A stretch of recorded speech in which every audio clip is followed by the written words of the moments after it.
The first part of the IELTS exam is the listening. This lasts 30 minutes and there are 4 recordings that you will hear. You will only hear each recording once. Be careful, you do not have a second opportunity to hear your answers. The second part of the IELTS exam is the reading, and this lasts for 1 hour.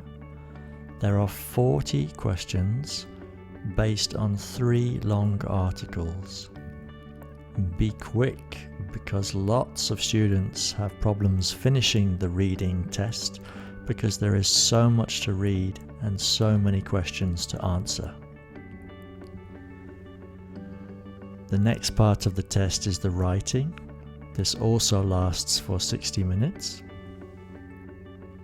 There are 2 parts. Part 1, you have to describe information that you are given, and task 2 is an essay question.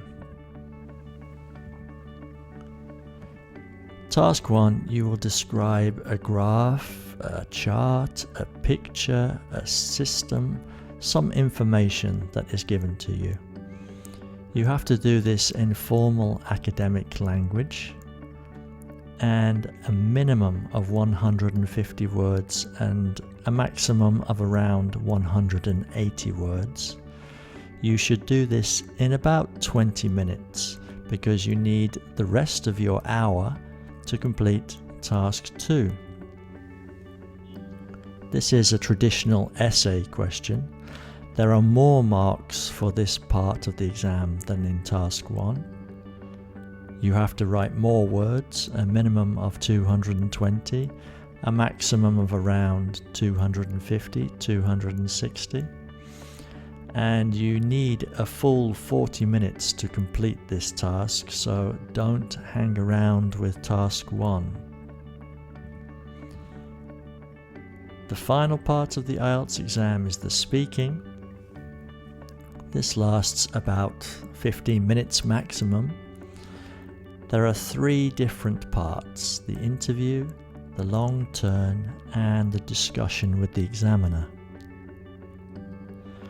Part 1, the interview. The examiner will ask you in about 4 minutes simple common questions that should be easy for you. Questions about your family, your hometown, what you do in your free time, how long you've been studying English. These questions are designed to relax you so that you can do a good part 2, which is the long turn. There are 2 minutes for speaking and 1 minute preparation time. The examiner will give you a piece of paper with a subject on it, and you have 1 minute to make notes or think about what you will say. And then you speak on your own for 2 minutes. The examiner will not help you and he will not ask you questions. In the final part 3, it's a discussion. This lasts about 4 to 5 minutes. And the examiner will ask you further questions on the same subject that you spoke about in the previous section. For example, if your part 2 was about books, then the examiner might ask you further questions about your favorite book, literature, e-readers, so on and so forth, an extension of your part 2. If you want to improve your IELTS band score, study with St. George International, the language specialists.